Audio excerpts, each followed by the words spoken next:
Assalamu alaikum muhterem millettaşlar. İsәнмесез, кадерле тамашачыларыбыз.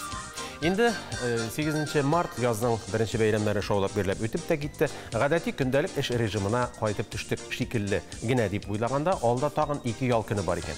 Ничек кенә булса да күңелләребез тыныч, илләр имин, үзебез сау-сәламәт булыйк. Кеше булса, эшләр эш булсын, борчулары булсын, гамнәре, киләчәккә ышанычы булсын, үтәр көннәрнең ямнәре дип язган Илсия Рихсанова. Үтәчәк көннәребез ямле, эшлисе эш гамәлләребез изге булсын. Бәйрәмгә тиңге җомга көне белән сезне һәм тапшыруыбызны башлыйбыз. Җәннәтеңне насыйп ит, Раббым. Һәр мөселман бәндәсе шулай дип гомер буе дуга кыла. Аңа ничек ирешәсе соң? Җомга вәгазендә Нурулла хәзрәт Зиннатуллин шул хакта сөйләр. Казан гасырлар манзарасында шул исемдәге күргәзмәдә башкалабыз тирәсендә табылган археологик ядкәрләр, сәнгать әсәрләре, сирәк экспонатлар тәкъдим ителә. Казан Нуры мәчетендә шулай ук каллиграфия күргәзмәсе булып узган. Аны сезнең игътибарыгызга да тәкъдим итәрбез. Milli тәрбия алмаган кешенең киләчәге юк дигән төшенчә бар. Milli тәрбия бирү өчен milli мөхит булдыру шарт. Һәр халыкның 1000 еллар буена тупланган этнопедагогикасы үз максатлары, алымнары бар. Безнең татар халкының педагогик хәзинәсе бик бай. Туган телебезне, тарихыбызны өйрәтү, яшь буында milli үзаң формалаштыру мирас балалар бакчасының максаты да нәкъ менә шул. Әлеге балалар бакчасын әти-әниләр дә, балалар да бик ярата, чөнки анда дугалар да өйрәтәләр, әхлак кагыйдәләре дә үтәлә. Һәм менә шуңа күрә дә алар, минем уйлавымча, менә дигән яшь буынны тәрбияләячәкләр. 1 февраль көнне әлеге кабатланмас кызыклы балалар бакчасы ачылуга 1 ел тулды. Шул уңайдан алар безне үзләренең зур гаилә бәйрәменә чакырды. Biz bu садикны үстерүгә бик күп көч куябыз. Безнең әти-әниләр безгә балаларга бәйрәм ясыйсыбыз килде. Һәм шулай ук инде безнең бакчага килергә теләүче әти-әниләргә кичкенә генә экскурсия ясарга теләдек. Шуңа күрә бүген менә безнең бакчабызда шушындый бәйрәм. Әлеге эко-бакчада хасиятле, җылы мөхит булдырылган, үзеңне өйдәге сыман хис итәсең. Балалар белән тәрбиячеләр арасындагы җылы мөнәсәбәт ап-ачык күренеп тора. Әнә бит, сабыйлар яратып һәм үз итеп укытучыларына апа дип эндәшә. Безнең Татарстаныбызда татар теле аска таба бара, һәм без аны татар телебезне үстергә телибез, һәм шундый балалар бакчасын барлыкка китердек. Татар теленә зур игътибар бирелә. Моннан тыш, балалар даими рәвештә нечкә моторика, нейропсихологик үсеш күнегүләре, инглиз һәм гарәп телләре, фитнес, аш-су остаханасы, милли уеннар, әхлак сабаклары, дога ятлау һәм тагын күп төрле дәресләргә йөри. Без монда килеп керү белән дә бездә менә шул хәтле ошады инде, күңел тыныч иде сразу монда килгәч төндәген. Һәм без инде күп тә уйламыйча монда баланы күчерергә булдык бу садикка. Һәм бүгенге көндә менә без инде 1 елга якын шушында йөрибез. Без бик канәгать. Әти-әниләр өчен монда менә шун күңелдән инде тыныч күңел белән калдырасың баланы.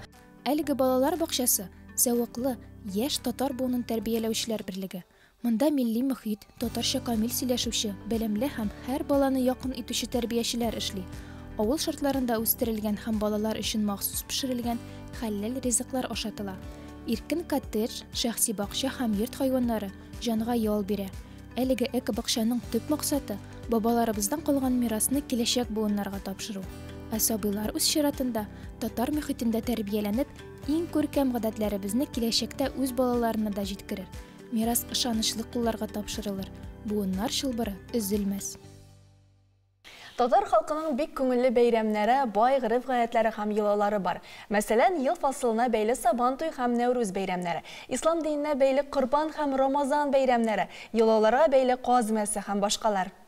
Еллар үткән сайын бу бәйрәмнәр яңара, аларның формалары үзгәрә һәм эчтәлекләре тулылана. Казы мәсен генә алыйк, әлеге бәйрәмне бик күп районнарда уздыралар. Быел хәтта фестивальдә оештырылды. Күптән түгел әлеге темага багышланган пленерда үтте һәм Мөслимнән безнең хәбәрчебезнең видеоязмасын карап узыйк. Мөслим районында Россияның төрле төбәкләреннән килгән рәссамнар күргәзмәсе үтте. Әлеге күргәзмәнең төп темасы Каз өмәсе. Каз өмәсе Сабан туйдан кала татар халкының икенче зур милли традициясе. Борынгы заманнардан ук әлеге өмәк күмәк эш кенә түгел, аралашу, күңел ачу, үзеңне күрсәтү чарасы да булган. Эшенә килгәндә күмәкләшеп эшләгәч Каз йолку бәйрәме сыйфатын алган. Кызларның осталары үзләренең булганлыкларын шунда күрсәткәннәр.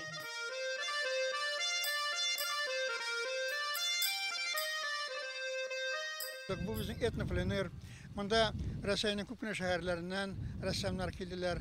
Bizim Dağıstan'dan da bunda huduriklarımız var. Bunda bizim ressamlarımız Dağıstan'dan çıkıp Tataristan'ın küçük şehirlerinden. Ondan sonra bizim Kemerov'dan var ressamlarımız. Bizim Sankt Peterburg'dan hemen küçük ressamlarımız bizimle icra ettiler. Türlü milletvekilleri şu Müslüm yağın şu hal yaratıp, üstüp, şunda 15 gün işledik. Biz indi мәдәрис белән сөйләшкәндә мондый чара үткәргә мөмкинлек бар дигәч, бик сөенеп, шатланып моны бу әйбергә тотындык. Һәм инде менә алар без чакыруга килделәр. Һәм инде бу чараның әһәмияте нәрсәдә дибез әйме? Беренчедән, безнең балаларыбыз алар мастер-класслар үттеләр, милли мәдәниятләр һәм гореф-гадәтләрне саклый торган ел булгач, без инде монда менә Каз өмәсе дә башка төрле чаралар, атлар чабышы күрдегез, җиз кыңгырау моңнарыларын, алар бөтен безнең районда үткәрелә торган шундый традиционный чараларны төшергәннәр. Без инде моңа бик шат, бик матур чара булды. Һәм инде менә алар бөтенесе дә Мөслимне шаттык, җәй көнендә киләбез дип торалар, без аларны көтеп калабыз. Монда инде искә төшереп, менә шу ничек итеп казларны эшкәрткәннән соң җурга төшүләре, һәр кешенең үзенчә күңеле күтәренке була торган иде. Көлешеп, елмаешып, җырлашып, җәләр яна шуларны эшкәртеп харф менә әбиләрне ничек итеп басып карап торганнарын барысы да искә төште, һәм менә шулай итеп монда үзебезнең бер иттә килеп чыкты. Анда электр алып, истә калдырып, шуны төшерергә тырыштым.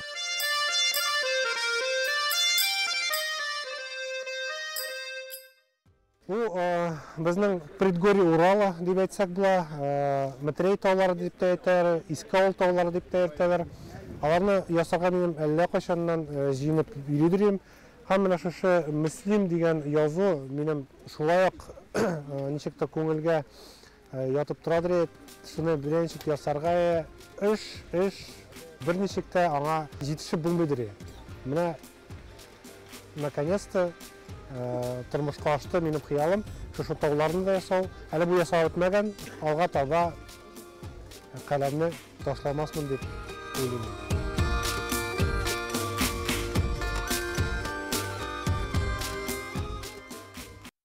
Казан гасырлар манзарасында дигән күргәзмә эшли башлады. Анда Казан тирәсендә табылган тарихи архитектура ядкәрләре, төрле казынулар барышында табылган әйберләр, сәнгать әсәрләре, декоратив гамәли сәнгать әйберләре һәм кызыклы ядкәрләр гомумән тарихны ачыклап сөйли. Әлеге күргәзмә Татарстан Республикасы башкаласының гасырлар аша алып килгән кыйммәтле һәм иҗади мөмкинчелекләре белән тамашачыларны таныштыра. Шакматаш, Шукмар, Билбау, Каптырмасы Казан ханлыгы чорына караган кистән, Туктамыш хан чорына караган алтын урданың көмеш тәңкәләре, буларның барысында Казан гасырлар манзарасы күргәзмәсендә күрергә мөмкин булачак. Без бүген Казан гасырлар манзарасында күргәзмәсенә килдек. Күргәзмә 3 залдан гыйбарәт һәм монда 500 экспонат саклана. Казан гасырлар дәвамында Россиянең һәм шул исәптән Идел буеның олы сәяси, икътисади, мәдәни, фәнни һәм гыйльми үзәге буларак таныла. Татар халкы өчен ул борынгыдан дәүләтчелек, милли бердәмлек символы буларак та кадерле. Күргәзмәдә шәһәр территориясендә табылган археологик материаллар, борынгы гамәли сәнгать һәрләре, документлар урнаштырылган.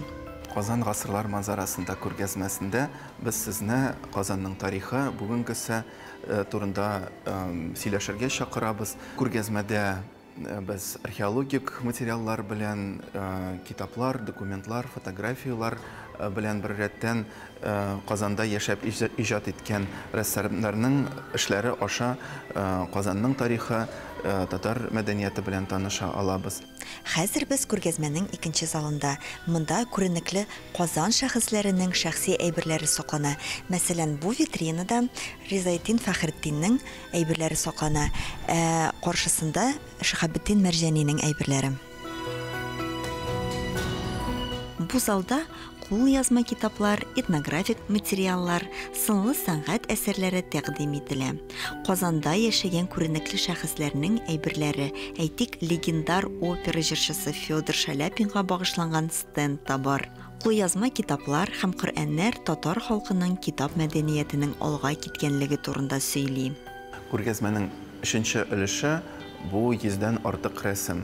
Рәсемнәр 20нче гасырның 2нче яртысында, 21нче гасыр башында иҗат ителгән. Бакый Урманчы, Равил Захидуллин, Нияз Хаҗи Әхмәтов, Фиренат Халиков кебек Татарстан рәссамнарының сәнгать әсәрләре вакыйгаларга бай Казан тарихын гәүдәләндерә. Зәркән сәнгатендә дә, алтын белән чигүдә дә зур осталык үрнәкләрен күрергә мөмкин. Булар һәммәсе дә татарның гасырлардан килгән күркәм сәнгать традицияләре дәвам иттерелүен дәлилли. Һәрберсенең үзенең сәнгать теле, үзенә бер төрле темалар, кемдер традицион культура белән илһамлана, кемдер урта гасыр Казан тарихы белән илһамлана, кемнедер дини эзләнүләр кызыксындыра. Шулай итеп, бу панорамада бу рәсемнәрне бергә тезеп, без Казандагы иҗади процесс белән таныша алабыз бер яктан. Икенче яктан татар тарихы белән, Казан тарихы белән тирәнрәк таныша алабыз. Бу күргәзмә Казанның музей комплексы тупланмасы ярдәмендә шәһәребез портретын ясау талпынышы, мәркәзебезнең гасырлар манзарасындагы байлыгын һәм иҗади куәсен күрсәтү омтылышы.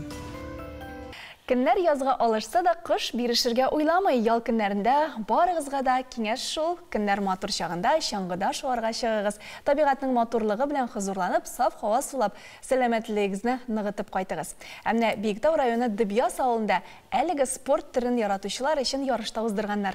Һәм ул әлбәттә хәйрия максатларында күздә тоткан, аннан кергән акча мобилизацияләнгәннәргә узатылган.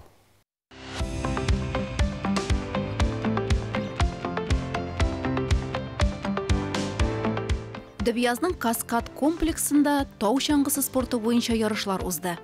Чаңгычылар 200 метрдан артык озынлыктагы трассаны узарга тиеш иде. Әлеге ярышлар хәйрия чарасы буларак оештырылган. Һәр катнашучы яисә тамашачы тарафыннан тапшырылган акчалар Биектау фондына күчерелә. Алга таба аларны мобилизацияләнгән хәрбиләргә һәм аларның гаиләләренә бирәчәкләр. Горнолыжный базада инде шушындай матур фестиваль оештырылды. Ул беренчедән егетләребезгә булышабыз, икенчедән спорт кешегә популярлаштырабыз. Шуңа күрә шундай әйбәт күренеш менә бу вакыйга булды дип саныйм мин. Моны оештырганда, инде бу вакыйганы оештырганда безгә кешеләр дә булышты, күрәсе артистлар да кайтты. Чаңгычылар чемпион исеме өчен көрәшкән арада фестивальгә килгән кунакларны Казан егетләре төркеме күңел ачтырды.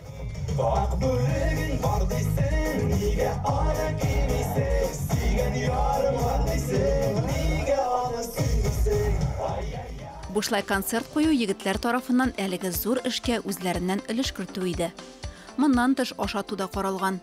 Теләгән һәркем пылау һәм кайнар чәй белән кыймактан да авыз итә алды. Фестивальнең гаиләдәге бердәмлекне хәтерләткәндәй бик җылы дустанә мохите чын-чынлап күңелләргә уелып калды. Бүгенге соревнованиедә мин, энекәш, әти участвовать итәбез. Шушы матур көнгә килдек барыбыз да. Безнең егетләребез мобилизованный егетләргә әзрәк помощь булсын дип, шундый ярдәм кертәбез инде әз генә булса да. Мондай соревнованиелар үтәбездә беренчедәй.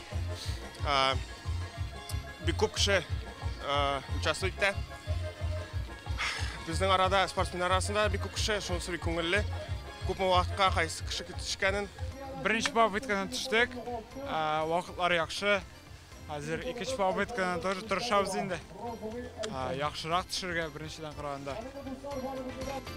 Мондый спорт чараларының республикада арта баруы аеруча сөендерә. Мәгълүм булганча, агымдагы ел Татарстанда милли мәдәниятләр һәм гырыф-гадәтләр елы дип игълан ителде. Шул уңайдан республикабыз районнарында аны ачу тантаналары һәм дуслык бәйрәмнәре уза. Аны Шираттагысы төрле милләт вәкилләре яши торган Апас районында үтте. Шул уңайдан һәр төрле күргәзмәләр, остаханәләр эшләде. Районның иң яхшы авыл клубы мөдире бәйгесенә йомгакта ясалды. Буларның барысы хакында да хәбәрчебез Рамис Сафин сөйләп узар.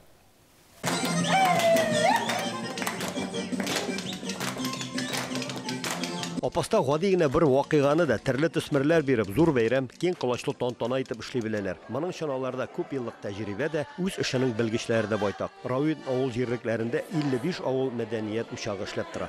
Һәрбер җирлектә кимендә бер фольклор ансамбль эшли.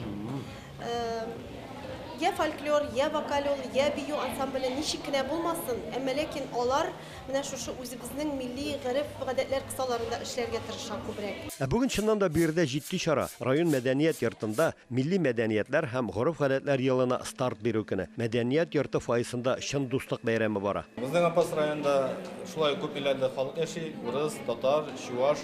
Шушы күргәзмәбездә инде остаханәләребездә аларның бөтен гореф-гадәтләрен күрсәтергә тырыштык. Бабайларыбыз, әбиләребез нәрсә белән шөгыльләнгән, май катканнары, менә шушы сөтләрне ничек чыгарганнарын, аннан соң агач эшләрен ничек эшләгәннәр булар, барысы да менә шушы безнең файда сурәтләнде бүген. Сер түгел, бүген авылларда әби-бабайлардан калган кәсеп белән шөгыльләнүчеләрне бер кул бармагы белән генә дә санап була. Апас мәдәният йорты файсындагы оста куллар мәйданчыклары зур ярминкәне хәтерләтә. Үтәмеш авылыннан Фәрит Салахов агачтан ниләр генә ясамый, эш коралларында үзе эшли. Мин үзлегемнән өйрәндем, ничек эшләргә, китаплардан карап. Шулай киттаннар шап китте. Dostlar sıraya başladım ya yasak bir yere olay diye ne mesela bu cağında takta kesip bulay birler yaşlı şeyler neler olay elini targandaydı matır buldular. Үтәмештә хатын-кызлар да кичләрен авыл клубына җыелып, кул эшләре белән шөгыльләнә икән. Эшне оештырагына белергә кирәк шул. Кул эшләре белән дә утырабыз анда, җавлык бәйләргә дә өйрәнәбез. Бик күңелле лайфхаклар да күрсәтәләр, апалар. Бик күңелле үтә кичләрбез. Бүген монда осталарның эше белән танышырга гына түгел, эш коралын алып, үзеңә дә эшләп карарга була. Әбием җанлы кайткач, шундый тохаракта бездә тузлап караганым бар. Мин аны бик Онытылмаганмы? Онытылмаган. Мин аны кулларны уйнатып кына шулай әбинең әйткәннәре исемдә. Теге шакмаклар турасы вакыйгак булсын өчен кәбестә шакмаклар шулай иттереп. Әмнә булары районның иң уңган камыр басу һәм тыкмаш кисү осталары Лилия Җамалиева белән Гөлназ Миңнуллина. Андый чакта кулларына күз иярмидиләр. Килен төшергәндә, киленне сынаганда да тыкмаш индереп караганнар. Һәм җәймә астына шулай гәҗеп куйганнар да укый алсам, килен уста уңган булган. Тыкмаштык нәзеклегенә карап, киленнең уңганлыгын сынаганнар. Тыкмашны бастыр алып кисер алдыннан иң беренче алданрак басып куярга кирәк камырын. Аны алданрак басып куйсаң, үзенә тора. Үзле камырны җәергә дә рәхәт, кисергә дә рәхәт була. Урта Балтай авылы мәдәният йорты мәдәни чаралар оештыру белән бергә Украинада хәрби операция башланган көннән бирле яу кырындагыларга ярдәм акциялары оештыру, алар өчен токмаш, сахарый әзерләп җибәрү, шәм ясау кебек изге гамәлләр белән дә шөгыльләнә. Яшь апалар, яшь ханымнар белән берлектә солдатларыбызга 2 көн буе 200 йомыркадан тыкмаш басып кисте. Менә бу бала арбасы 1946 елда эшләнгән. Апас ягында аны күмә дип йөртәләр. Ул хәзерге заман бала коляскаларының бабасы була инде. Минем үземнең сеңлем 66 елны туган сеңлем. Шушы күмәдә үсте инде. Без аны шушы күмәдә тартып бирдек. Хәзер без менә Апас районының Әлмәндәр авылының иң оста чигүчеләре янында. Кызлар әйтегез әле. Кайда чигәсез? Клубка җыеласызмы? Өйдә җыелып кич утырып сөйләшеп чигәсезме бу эшләр турында?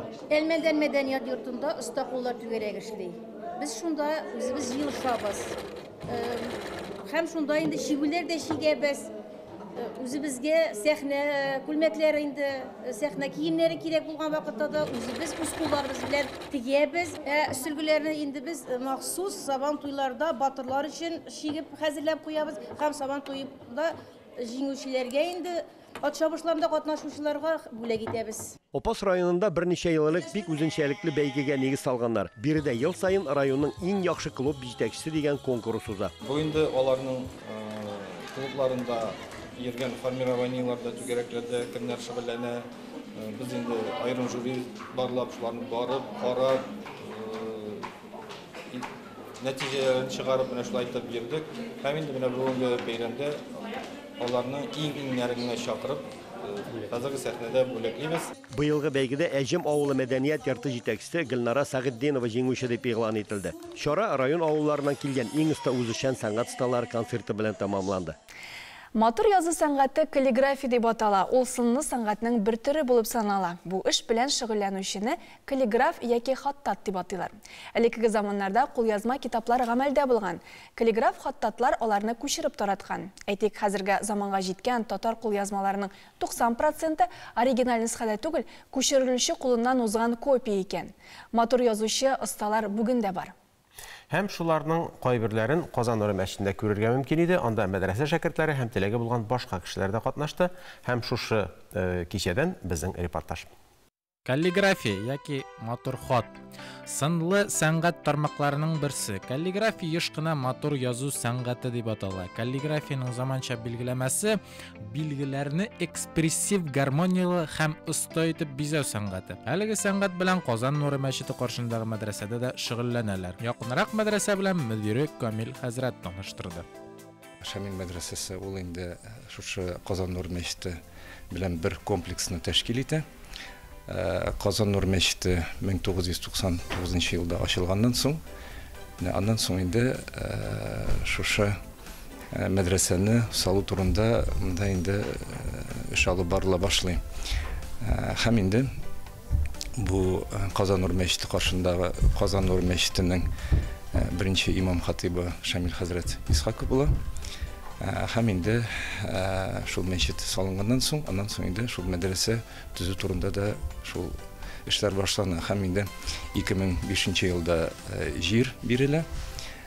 Һәм инде менә аннан соң шушы эшләр башланып китеп инде, ләкин инде шушы мәдрәсә инде ул кайдыр 2009 елларда аның төп бинасы төзелеп бетә. Шушы Шамил хәзрәтнең тырышлыгы белән. Һәм инде ул 2011 елда вафат булганнан соң, аннан соң инде бу мәчет инде аны үз шушы тагы да аны зурайту һәм шушы мәдрәсә эшен алып бару өчен инде салу инде элекеге Казан мэры Камил Шамилович Исхаков шушы попечительский советның инде рәисе булып инде шушы мәдрәсә безнең инде 2013 елда ачыла. Иң беренче. Һәм инде бу мәдрәсә ул шушы мәчет каршындагы башлангыч белем бирә торган укыту учреждение дип санала. Без инде монда 3 яшьтән алып һәм 80 яшькә хәтле инде һәм аларак та кешеләр инде һәрбер теләүчегә шушы ислам динебез буенча башлангыч белем бирелә. Ягъни хәрефләр өйрәнәләр, намаз укый өйрәнәләр, Коръән укуны һәм инде башка шушы дип башлангыч белемне бирәбез. Без инде балалар да монда бик күп укый, 250-дән артык бала. Һәм инде 600-дән артык балалар инде укый. Бисмиллахир-рахманир-рахим. Альхамдулиллахи роббил аламин. Ассаламу алейкум ва рахматуллахи ва баракатух. Дорогие зрители, Зәңгәр экран каршындагы хөрмәтле тамашачы, бик шатмын сезне сәламләргә. Минем исемем Амир Билалов. Классик гарәп каллиграфиясының белгече булам. Әлеге мәдрәсәдә без каллиграфия бәйгесе оештырдык һәм 40 эш арасыннан иң яхшыларын билгеләп үтәбез. Гарәп каллиграфиясе Мөхәммәд пәйгамбәребез заманыннан ук килә. Бу сәнгатькә шомару остары өчен бик күп вакыт таләп ителә. Әлеге шөгыль сезне кызыксындырса, башта гарәп хәрефләрен өйрәнергә тәкъдим итәм. Чөнки әлеге матур язмаларга гашык булмау мөмкин түгел. Җәннәт ул бакча дигәнне аңлата. Ул бакча бүленгән булыр. Шул бакчада кешеләрнең иләре булачак һәм ул иләрнең бер кирпиче алтыннан, икенчесе көмештән ди. Эштән тышка карасаң күренәчәк, тыштан карасаң ише күренмәячәк. Җәннәткә кергән кеше шунда үз гаиләсе белән, якыннары белән яшәячәк. Җәннәттә кешенең бер нәрсәгә дә ихтыяҗы булмаячак. Җәннәткә юл ләхет аша ди безнең шук холыклы халкыбыз. Шуңа күрә дә без үзебезнең фани дөньядагы гомеребезне барысын да уйлап, белеп, кушканнарны үтәп, тыелганнарны тыелып яшәргә тиешбез булып чыга. Җомга вәгазь. Аузу биллаһи минеш шайтанир раҗим. Бисмиллаһир рахманир рахим. Ассаламу алейкум ва рахматуллаһи ва баракатух. Мөхтәрәм мөселман кардәшләр. Кай вакытта менә хәзрәт булганнан соң кешеләрдән ниндидер сораулар көтәсең. Әйтик, мәсәлән, кешеләр берәр нинди дини, мәгънәле, тирән, тормышчан сораулар бирсә иде дисең. Кай вакытта килеп тә сорау бирәләр, кай вакытта ачыктан-ачык мыскыл да әйтәләр, кай вакытта мәгънәсезлек белән дә сорап куялар. Ләкин иң авыры дәшмичә сорау бирмәүләре. Димәк, кешегә кызык түгел, кирәк түгел бу әйбер. Менә мин көткән иң зур сорау ул ничек җәннәткә кирип була. Менә кешеләр шундый сорау бирсәләр иде. Монда күренер иде кешеләрнең җәннәткә омтылганнарын, нәрсә теләгәннәрен. Ә менә сахабаларыбыз, Пәйгамбәрбез саллаллаһу алейхи ва саллямның шушы бергә аның белән яшәгән дуслары, танышлары, алар нәрсә дип сораганнар? Алар сораганнар: "И Расулаллаһ, җәннәткә кирип буламы? Ничек кирергә ирәт әле?" дигәннәр. Менә шундый бер сорауларның берсенә Пәйгамбәрбез саллаллаһу алейхи ва саллям әйтә: "Әгәр кеше ич әйбердән азат булса, буш булса, димәк, ул кеше җәннәткә кирер ди. Беренчесе тәкәбберлек. Әгәр кешенең тәкәбберлеге булмаса, үзен башкалардан истин санамаса, ул җәннәткә кирер. Ул гынах кылмас. Чөнки күп гынах тәкәбберлек белән кылына. Икенчесе ди хыянат. Хыянат ул зур әйбер. Хыянат ул хатыныңа яки иренгә генә хыянат итү түгел. Эшеңгә, алган вазифаңа, дусларыңа, әти-әниеңгә, хәтта Аллаһы Тәгаләгә дә хыянат итеп була. Ягъни алар алдында алган әманәтне, вазифаны үтәмичә. Һәм өченче әйбер бурыч ди. Кызык шулай бит инде. Бурыч безнең тәмугка кертергә мөмкин икән. Шуңа күрә бурычтан кытылырга кирәк. Хәзерге заманда күп кеше моның турында уйламый. Кемгәдер акча кайтарасы булмаса, килеп сорамасалар, тапмасалар, хуанып йөри. Әмма бит ул бурычны барбер ахирәттә Аллаһ Тәгалә каршында кайтарасы була. Менә шуңа күрә дә анда бу әйберләрдән кытылып булмый. Шушы дөньяда шушы әйберләрдән кытылсаң, үзеңдә булдырмасаң, үзеңнең әхлагыңны, тәрбияңне дөрес итеп тотсаң, тәрбияләсәң үзеңне, ул вакытта инде җәннәткә дә юллар ачыла. Вассаламу алейкум ва рахматуллаһи ва баракатуһ.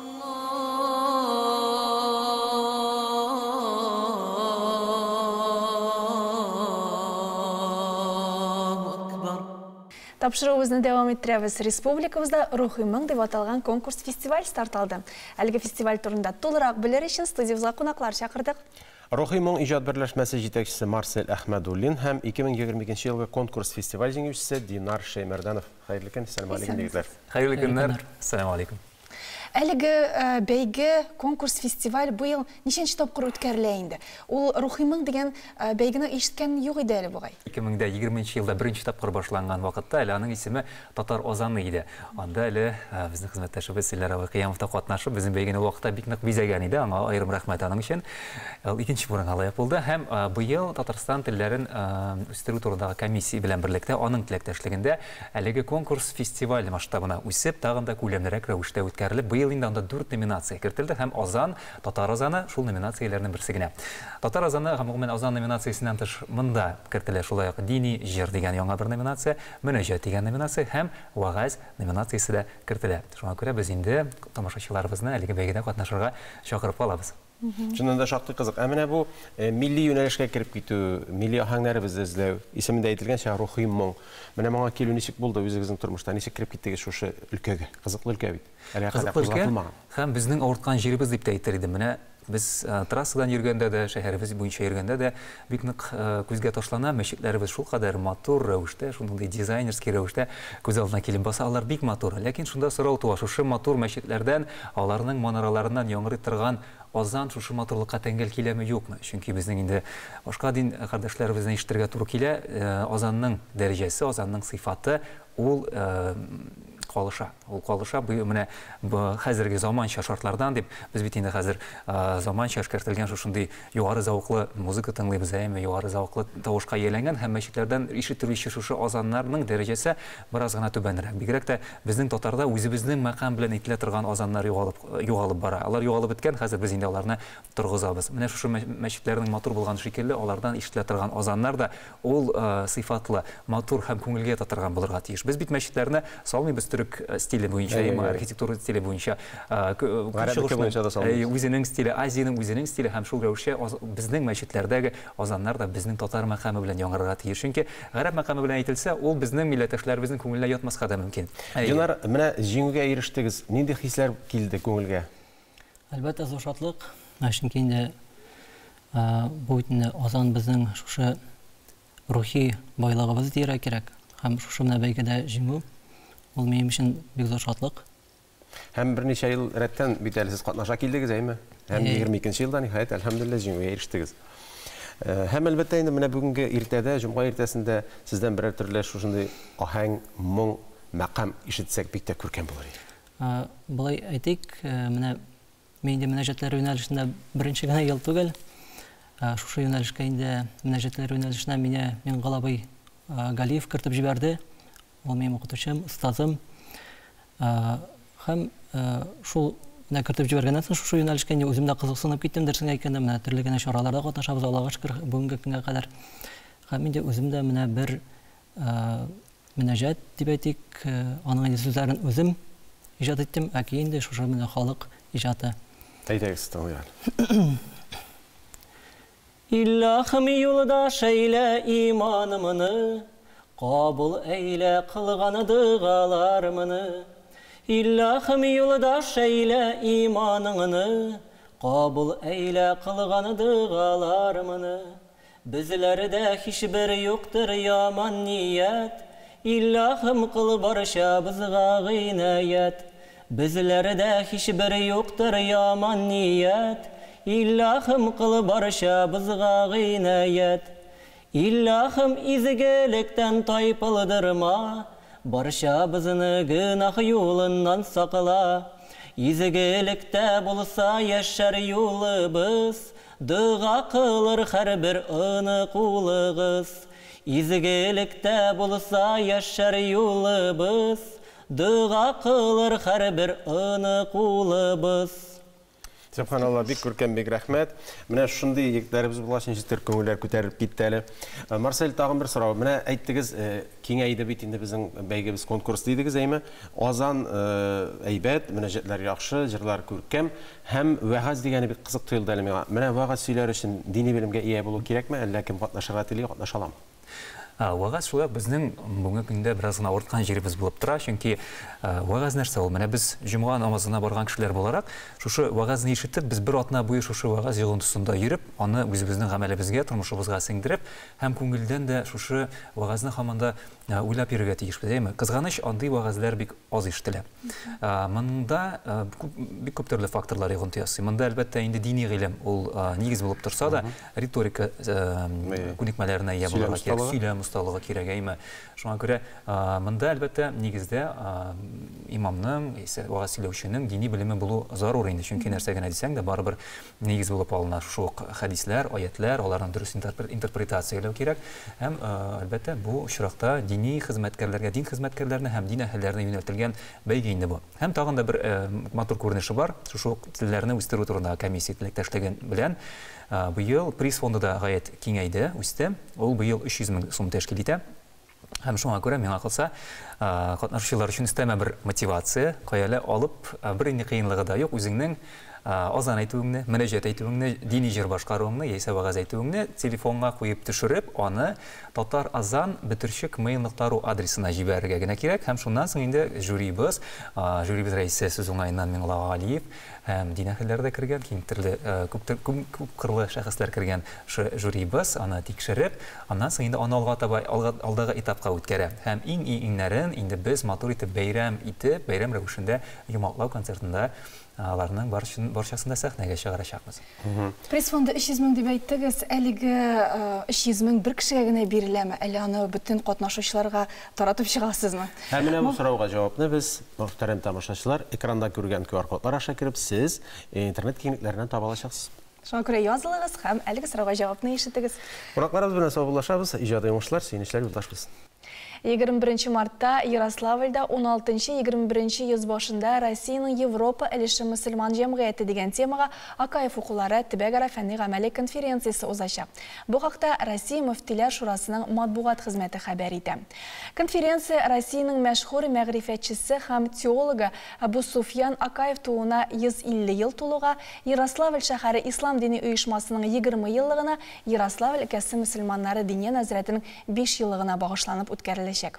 Милләттәшләребезнең дини тормышында тагын ниндирәк яңалыклар бар? Булар хакында гадәттәгечә Дугалы җиһан сәхифәсе бәян итәр һәм студиядә хезмәттәшебез Ләйсән Гайнуллина.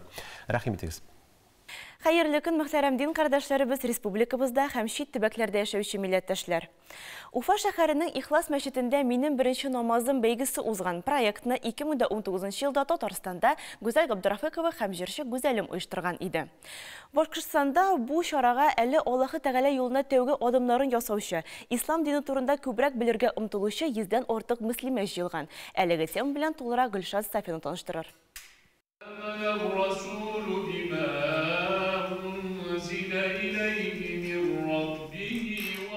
Үзенең телевизион студиясе атна сайын чыгып килүче тапшыруы булган Ихлас мәчетен Башкортстанда гына түгел, күрше өлкәләрдә дә яхшы беләләр.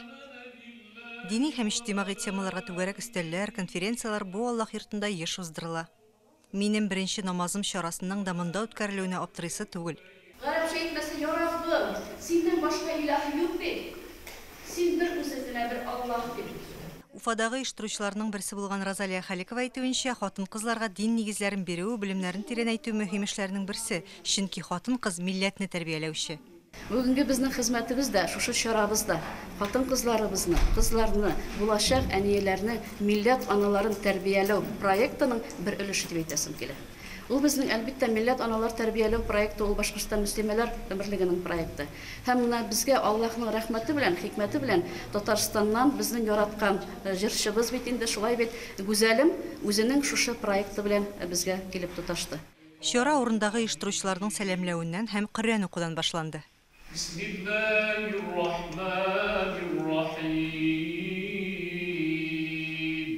Минем беренче намазым проекты белән аның авторлары Гүзәл Миңнеханова һәм Гүзәл Габдрафикова Татарстанның күп районнарында булырга өлгерсә дә, бу саваплы эш белән Башкортстанга килүләре беренчегә. Алар әйтүенчә, хатын-кызлар белән мондый очрашулар күбрәк җылы аралашуга, фикерләшүгә корылган. Гүзәл затларыбызның дин турында беләселәре, өйрәнәселәре килә. Кемдер үзен күптән борчыган сорауларына җавап ала, ниндидер проблемалар булса уртаклаша, күңелендәгесен дә бушата. Шушындай матур чараларны оештырып йөрибез. Казан шәһәрендә беренче тапкыр хәләл ярдәмкәсендә аяк басты дип әйтергә дә була. Шушы проектның башы шуннан башланып китә. Инде безне һәрвакыт чакырып торалар. Башка шәһәрләргә дә шулай. Һәм Уфага да без менә күп сораулар буенча шушы очрашуны ясадык. Шушы кешеләр арасыннан берсе генә дә намазга басып укый башласа, безнең өчен бик зур бәхет һәм зур савап.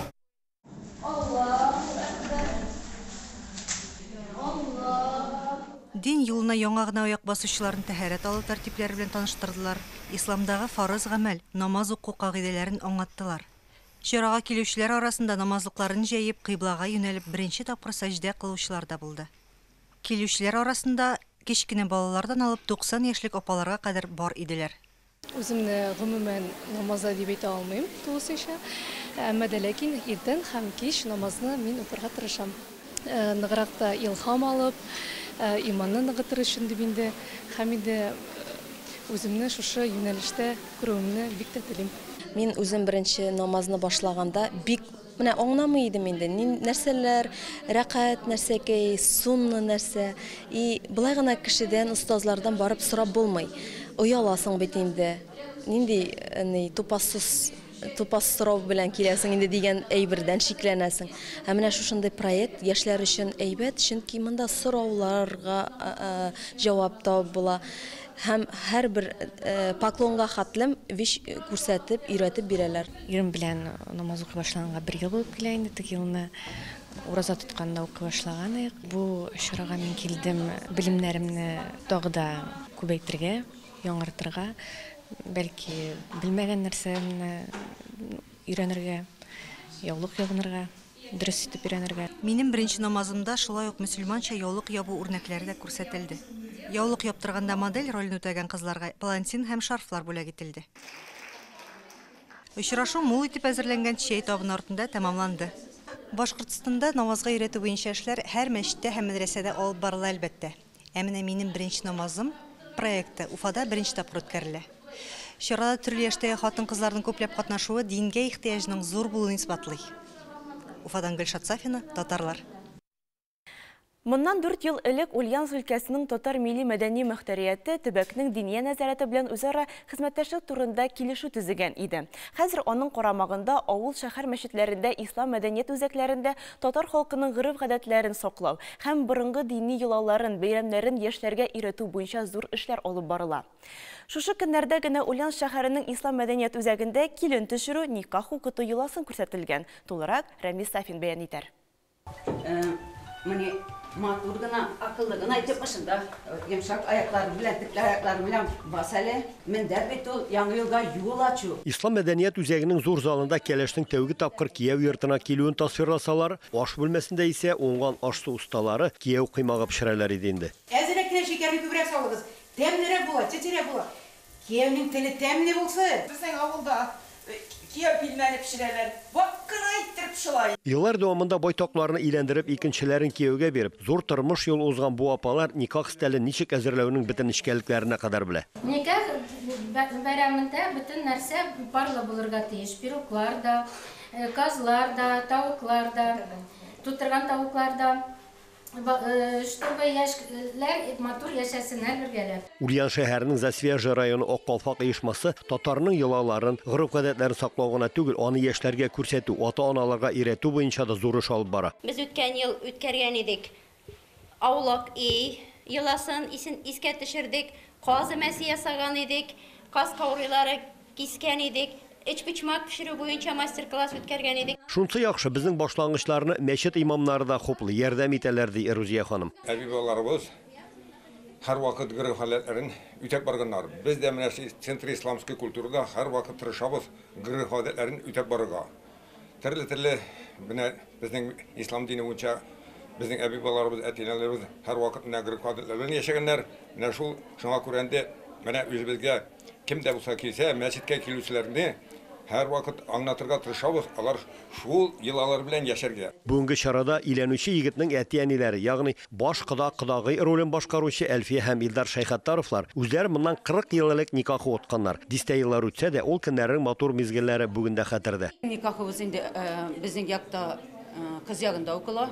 Безнең әниләр, әтиләре егет ягыннан туганнар, дуслар, бер избак халык идек. Әйбәт итеп никахны укыдылар. Кыз sıradılar минем әтиәнем, sıradılar. Әби белә бабай, бездә әби белә бабай дип без инде алар рөхсәтне бирделәр. Алар без ике семьяда инде бер-беребезне белә идек инде. Әлбәттә, халык йолаларында һәр төбәкнең үзенә генә хас булган үзенчәлекләре, гадәтләре була. Менә бездә Ульян мишәрләрендә, Ульян татарларында кыдаларны каршы алу, килен чәйенә дип атала. Килен тыкмачы дип атыйбыз. Шуңа күрә киленнән тыкмач кистереп, нәк киленнең үзеннән тыкмач кистереп аш пешерәбез. Аннан соң инде менә Ульян өлкәсенең берничә авылында гына, берничә районында гына кияү кыймагы дип атала ул. Киленне каршы алып, аның уңганлыгын тикшерү өчен тыкмач кисү һәм башка шуның ише сынауларны узганнан соң барлык туганнар, дуслар бергә бер стәл артына кияү кыймага килен тыкмачыннан авыз итәргә өстәл янына җыелды. Менә инде хәзер инде алар үзләре самостоятельно бер җәмәгать булып яшиләр, яшәргә тиеш инде. Менә инде үзебезнең әтиләребезне, әниләрне хөрмәт итеп, ике якнында бер итеп күрергә тиеш. Хәсиятулла хәзрәт белдергәнчә, ата-аналар балаларын тәрбияләп, укытып, кем әйтмешли башлы күзле итеп, үз бурычларын Ходай каршында үтәде, ә калганы яшьләрнең үз кулында. Бүгенге җиткерәсе мәгълүматлары менә шулар иде. Исән-имин булыгыз. Арча районы милләтебезнең данын күтәрергә зур өлеш керткән, татар халкының горурлыгы булган бик күп кешеләрне биргән як. Бүген без әлеге районның Шекә авылына сәяхәт итеп кайтырбыз. Әлеге авыл бик борынгылардан санала. Аңа нигез 1678 елда нигез салынган дигән фараз да бар. Шуннан да шактый кызыклы тарих, исеме дә бик матур Шекә. Нәрсәне аңлата икән? Әйдәгез хезмәттәшебез Алсу Рамадина әзерләгән видеоязманы карап узыйк. Әгәр үзегезне пәри дип атасалар үпкәләр идегезме? Әмінә Арча районы Шиккә авылы кешеләре киресенчә бу кушаматлары белән горурланалар. Чөнки аларның башкаларныкына бер дә охшамаган бай тарихы, гасырлар үтеп тә исеме телдән төшмәгән Яхья хәзрәтләре, пәриләрнекедәй тырышлыгы һәм әкияттәгедәй матур табигате бар. Авыл өстенә ишелергә торган карурман, нәфис каенсар, өч яктан агып килеп кушылган инешләр, хисапсыз чишмәләр. Бар дөнья кар астында булуга карамастан, бу гүзәллектән күзләр камаша.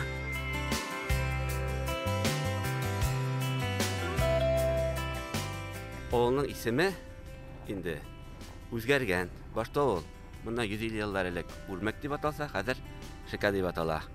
Үрмәк бәлки үрмәләүче, тырышучы дип аңлатылгандыр инде. Әмма Шикә авылы исеме урман хуҗасы дигәнне аңлата дибез. Ягъни Шикәләр урман эчендә яшәсәләр дә, хуҗа булып, нык булып яшәгәннәр. Шунда да инде башка авыллар да Шикәләрнең шундай нык, таза, тырыш булулары турында әйтеп китәләр үзе. 16 гасыр ахырында Казан ханлыгы яулап алынганнан соң татарлар башкала тирәсеннән ераккарак, урман сулы башка җиргә күчеп утыралар.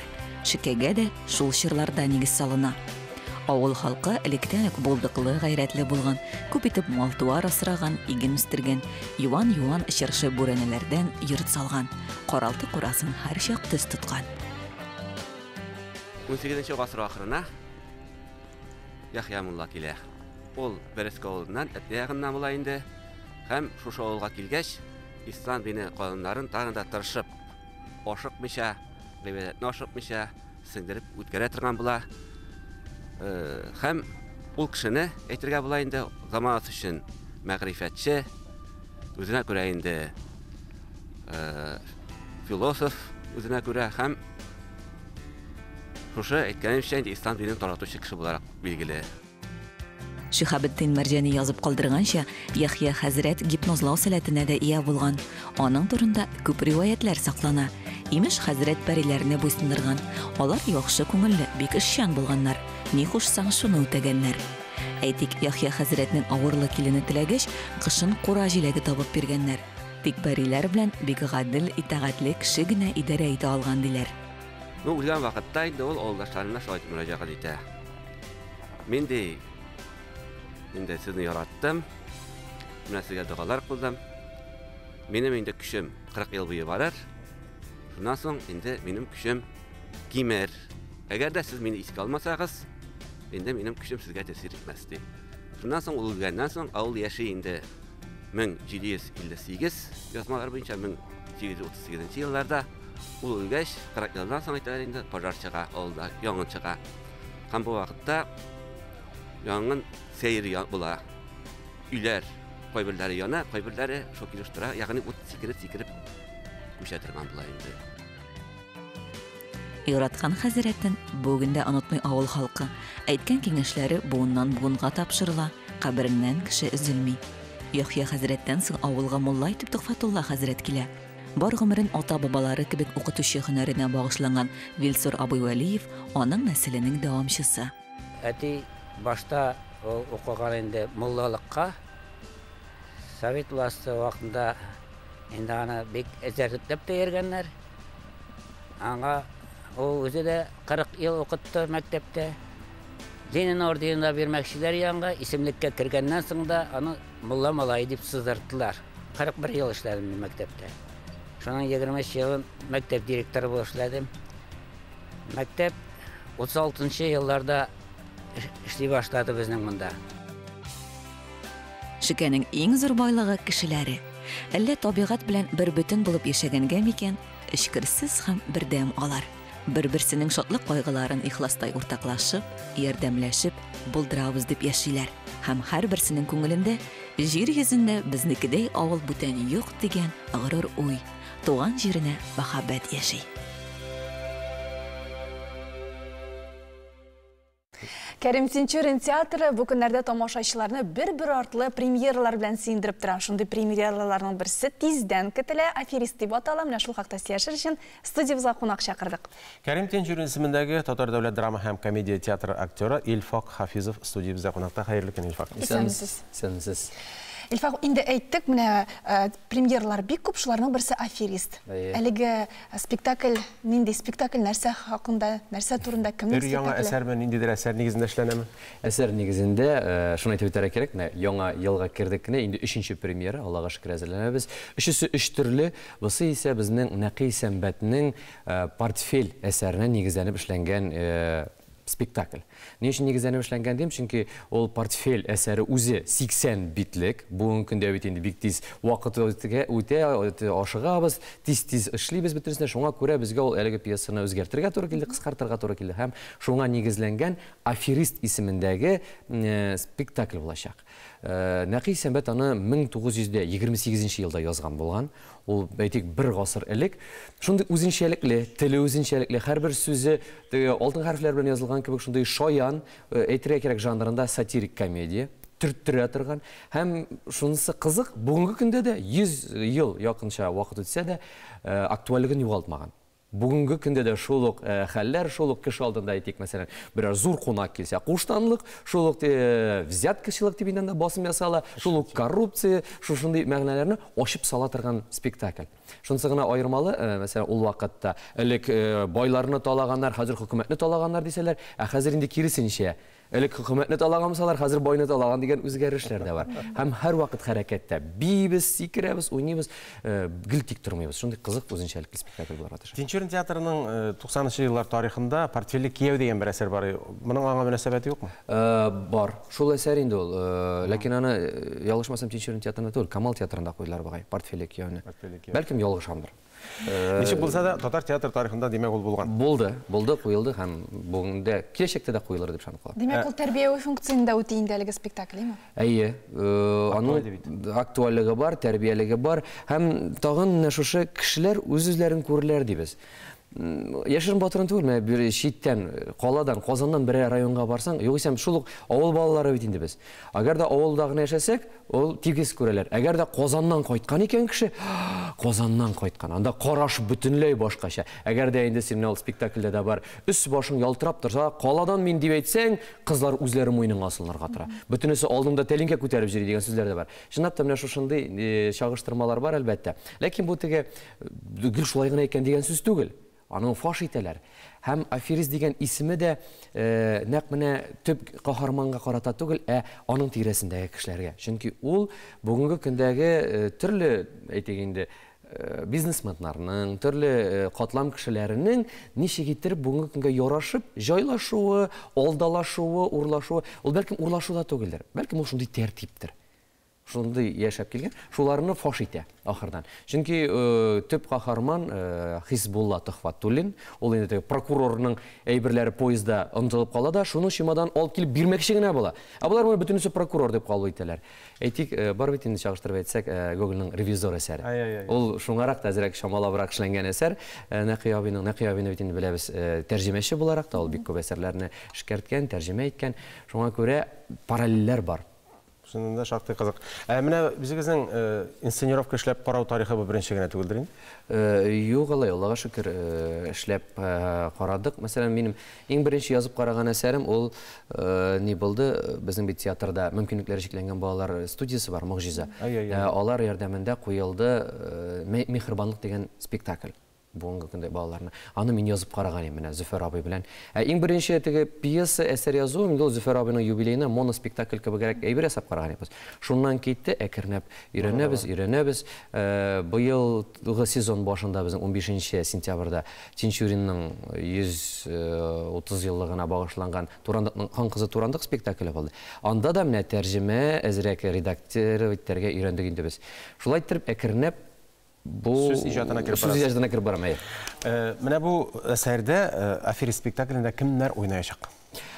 Бик матур состав, үзеннән-үзе көлдерә торган дип әйтәм соң, беренче башлап җибәрик. Ринат Шәмсетдинов, Татарстаннан атказанган артисты, Рөстәм Гайзуллин, халык артисты Зөлфия Валиева, Татарстаннан атказанган артисты Алмаз Забый, Фатхуллин, алар үзләре бер Қарап тұрышқа көңілі, анан соң инде яшерәк буын дисәк инде. Мин, Зөлфәт Закиров, Булат Зиннатуллин, Айдар Фатхарахманов, кызлардан Альбина Гашигуллина, Диләрә Фәттахова, шулар, бітті мене 10 кіші инде біз, 10 кішіден тұра.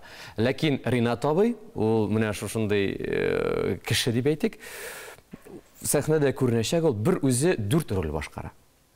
Шушында менә сәхнәдә кеше алдында керәләр дә, менә безнең анда да теге бер сатирик күлү бар, чөнки бүгенге көндә һәрберебез 3-4 җирдә шауып йөрибез бит эшләп. Менә шушыны да җирәк ачып күрсәтер өчен бер караганда ул врач, бер караганда ул полицейский, бер караганда ЗАГС хезмәткәре, бер караганда прокурор.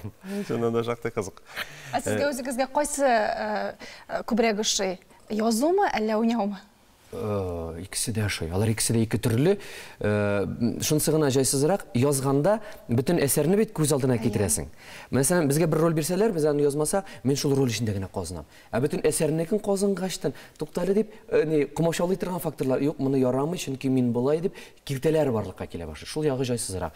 Булай икесе дә бик кызыклы эш. Рәхмәт, Ясын, хөрмәтле кунагыбыз белән саубуллашабыз, тапшыруыбызны дәвам иттерәбез. Мөслимдә күптән түгел генә бик кызыклы күргәзмә булып узды. Әлеге күргәзмәнең кайбер мизгелләрен карап китик. Дөресрәге, анда пленер узган иде, Россиянең бөтен киңлекләренә җыелган рәссамнар каз темасын яктырткан иде. Ак кышкы батыр көннәрдә ак казлар ничектер үзеннән-үзе килешеп тора. Менә шул хактагы видеоязманың икенче сериясен дәвамын карыйбыз. Мөслим районында Россиянең төрле төбәкләреннән килгән рәссамнар күргәзмәсе үтте. Әлеге күргәзмәнең төп темасы каз өмәсе. Безнең инде Мөслим районында бик күп чаралар үткәргән булды. Бөтен Россия күләмендә дә үткәрдек чараларны. Шулай республика буенча да бик күп чаралар үтте. Ләкин инде художниклар белән беренче тапкыр шундый гади кешеләр булып чыктылар. Һәрберсе дә инде эшкерсез, күргән барлык әйберләрне сөенеп каршы алалар. Нәрсә генә тәкъдим итсәң дә алар риза һәр вакытта да. Һәм инде үзебезнең Мөслим районында үткән чараларның да күбесендә без аларны катнаштырырга тырыштык. Һәм алар бик теләп катнаштылар.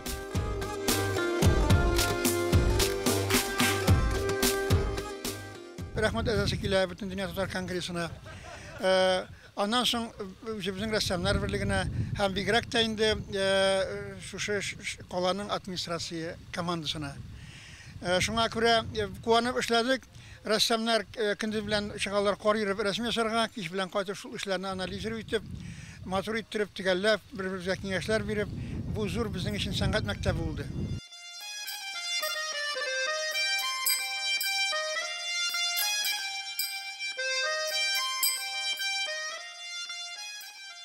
Мөслимебездә безнең күптән көтеп алынган вакыйга, бездә инде танылган Татарстанның, Россиянең атказанган рәссамнары булдылар. Алар шулай ук безнең мәктәптә осталык дәресләре күрсәттеләр, иҗади очрашуларда үткәрделәр. Һәм инде киләчәктә менә бундый очрашулар балаларыбызның шушындый танылган рәссамнар булып китүендә бер зур этәргеч булыр дип өметләнеп калабыз. Шушы пленер дәресләрне үткәргән минем инде оештыручыларга зур рәхмәтемне әйтәсем килә.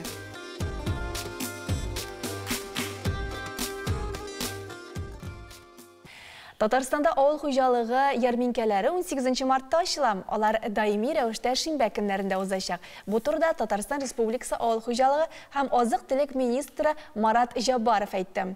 Халыкны азык-төлек белән тәэмин итү өчен фермерларга үз продукцияларын кулланучыларга турыдан-туры сату мөмкинлеге бирелергә тиеш. Узган ел ярминкәләрдә 2 миллиардтан артык сум продукция сатылган диде ул. Ağaçların çeşek atқан vaqıtı hər kişi işində qızıqlı. Əminə badam, yəni mindal ağaçları çeşek atı özünçə motor. Onun qaysı ildə, qaysı yerdə ni rəvişlə çeşek atqanın kiləsi videozmadan bilir biz dünya yanğalıqları.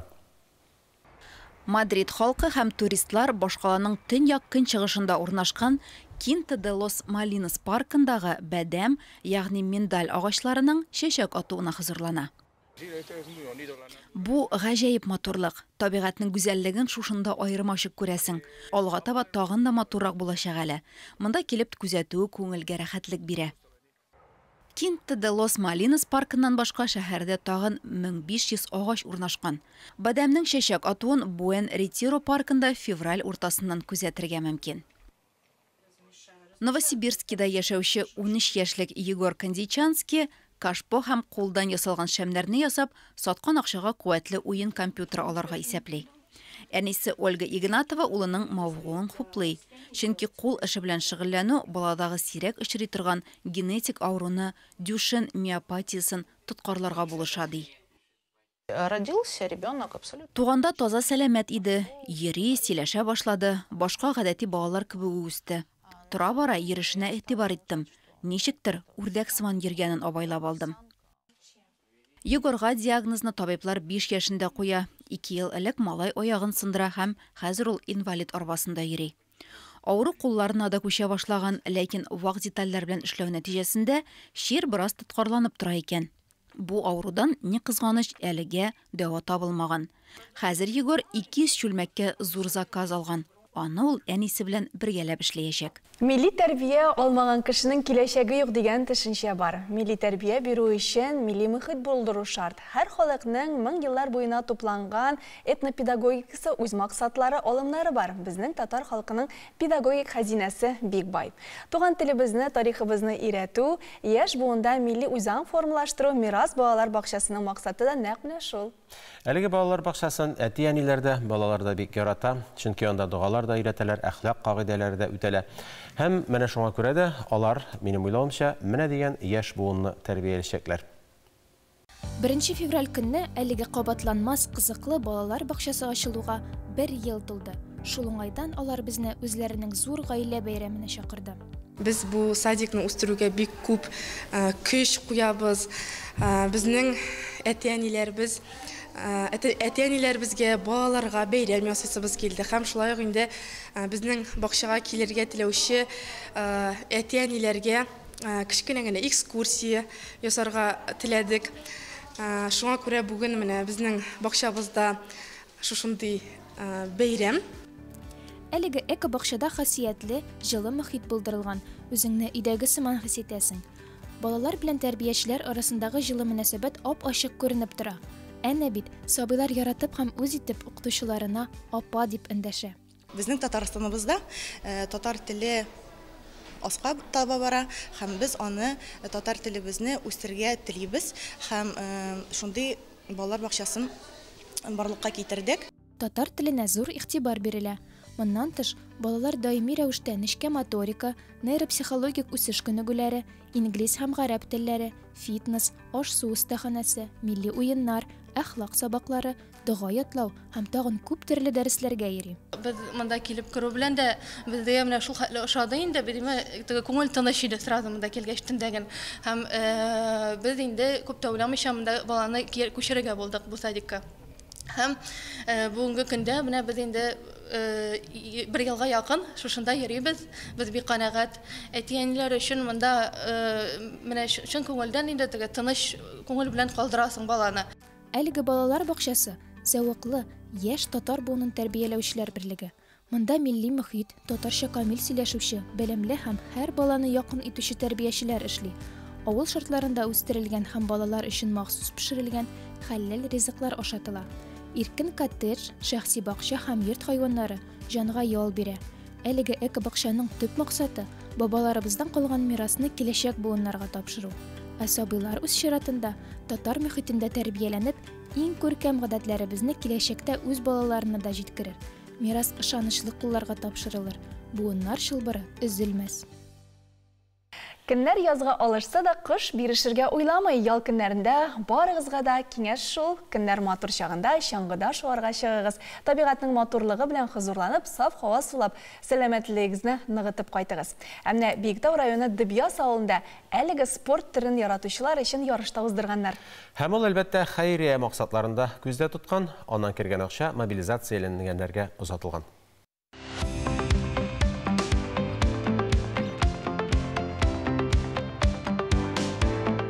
Дыбьязның Каскад комплексында тау чаңгысы спорты буенча ярышлар узды. Чаңгычылар 200 метрдан артык озынлыктагы трассаны узарга тиеш иде. Әлеге ярышлар хәйрия чарасы буларак оештырылган. Һәр катнашучы яисә тамашачы тарафыннан тапшырылган акчалар Биектау фондына күчерелә. Алга таба аларны мобилизацияләнгән хәрбиләргә һәм аларның гаиләләренә бирәчәкләр. Горнолыжный базада инде шушындай матур фестиваль оештырылды. Ул беренчедән егетләребезгә булышабыз, икенчедән спорт кешегә популярлаштырабыз. Шуңа күрә шундай әйбәт күренеш менә бу вакыйга булды дип саныйм мин. Моны оештырганда, инде бу вакыйганы оештырганда безгә кешеләр дә булышты, күрәсе артистлар да кайтты. Шаңгычылар чемпион исеме өчен көрәшкән арада фестивальгә килгән кунакларны Казан егетләре төркеме күңел ачтырды.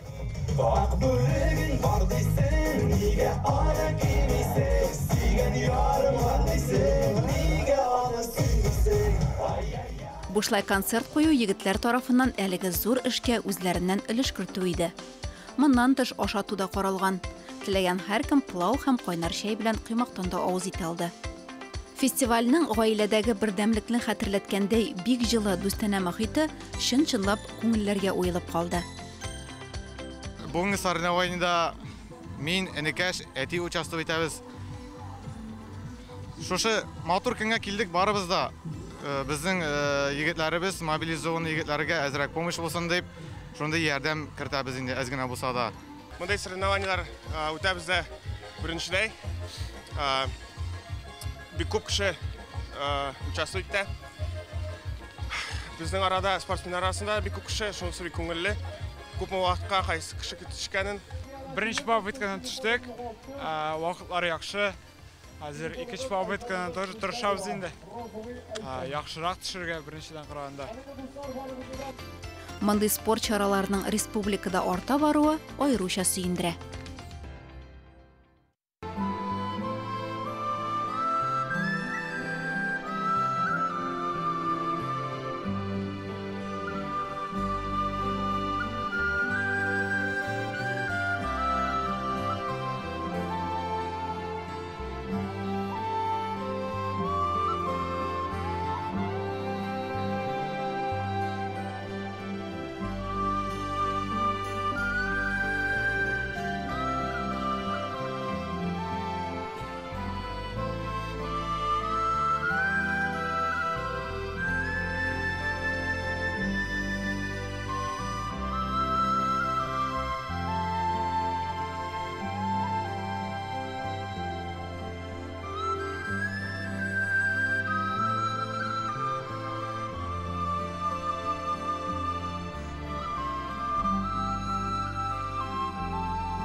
Матур язу сәнгате каллиграфия дип атала. Ул сынлы сәнгатьнең бер төре булып санала. Бу эш белән шөгыльләнүчене каллиграф яки хаттат дип атыйлар. Элекке заманнарда кулъязма китаплар гамәлдә булган. Каллиграф хаттатлар аларны күчереп тараткан. Әйтик, хәзерге заманга җиткән татар кулъязмаларының 90% оригиналь нөсхәдә түгел, күчерелүче кулыннан узган копия икән. Матур язучы осталар бүген дә бар. Һәм шуларның кайберләрен Казан Нуры мәчетендә күрергә мөмкин иде. Анда мәдрәсә шәкертләре һәм теләге булган башка кешеләр дә катнашты. Һәм шушы кичәдән безнең репортаж. Каллиграфия яки матур хат. Сынлы сәнгать тармакларының берсе. Каллиграфия еш кына матур язу сәнгате дип атала. Каллиграфияның заманча билгеләмәсе билгеләрне экспрессив, гармониялы һәм оста итеп бизәү сәнгате. Әлеге сәнгать белән Казан Нуры мәчете каршындагы мәдрәсәдә дә шөгыльләнәләр. Якынрак мәдрәсә белән мөдире Камил хәзрәт таныштырды. Шамил мәдрәсәсе ул инде шушы Казан Нуры мәчете белән бер комплексны тәшкил итә. Казан Нур мәчете 1999 елда ачылганнан соң, аннан соң инде шушы мәдрәсәне салу турында монда инде эш алып барыла башлый. Һәм инде бу Казан Нур мәчете каршындагы Казан Нур мәчетенең беренче имам хатибы Шамил хәзрәт Исхаков була. Һәм инде шул мәчет салынганнан соң, аннан соң инде шул мәдрәсә төзү турында да шул эшләр башлана. Һәм инде 2005 елда җир бирелә. Һәм инде менә аннан соң шушы эшләр башланып китеп инде, ләкин инде шушы мәдрәсә инде ул кайдыр 2009 елларда аның төп бинасы төзелеп бетә. Шушы Шамил хәзрәтнең тырышлыгы белән Һәм инде ул 2011 елда вафат булганнан соң, аннан соң инде бу мәчет инде аны үз шушы тагы да аны зорайту һәм шушы мәдрәсә эшен алып бару өчен инде салу инде элекеге Казан мэры Камил Шамилович Исхаков шушы попечительский советның инде рәисе булып инде шушы мәдрәсә безнең инде 2013 елда ачыла. Иң беренче. Һәм инде бу мәдрәсә ул шушы мәчет каршындагы башлангыч белем бирә торган укыту учреждение дип санала. Без инде монда 3 яшьтән алып һәм 80 яшькә хәтле инде һәм аларга да кешеләр инде һәрбер теләүчегә шушы ислам динебез буенча башлангыч белем бирелә. Ягъни хәрефләр өйрәнәләр, намаз укый өйрәнәләр, Коръән укуны һәм инде башка шушы дип башлангыч белемне бирәбез. Biz инде балалар да монда бик күп укый, 250-дән артык бала. Һәм инде 600-дән артык балалар инде укый. Бисмиллахир-рахманир-рахим. Альхамдулиллахи роббил аламин. Ассаламу алейкум ва рахматуллахи ва баракатух.